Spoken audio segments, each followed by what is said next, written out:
അഞ്ജനക്കാവിലെ നടയിൽ ഞാൻ അഷ്ടപതിലയം കേട്ടു.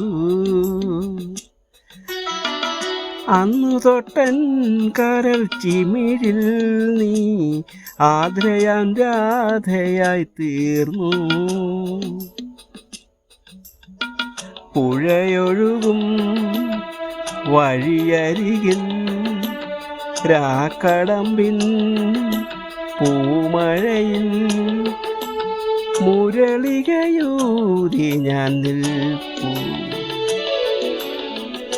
ഈ രാത്രി ഞാൻ മാത്രമാ പാതിരപ്പുള്ളുണർന്നു, പരൽ മുല്ലക്കാടുണർന്നു, പാഴ്മുളം കൂട്ടിലെ കാറ്റുണർന്നു.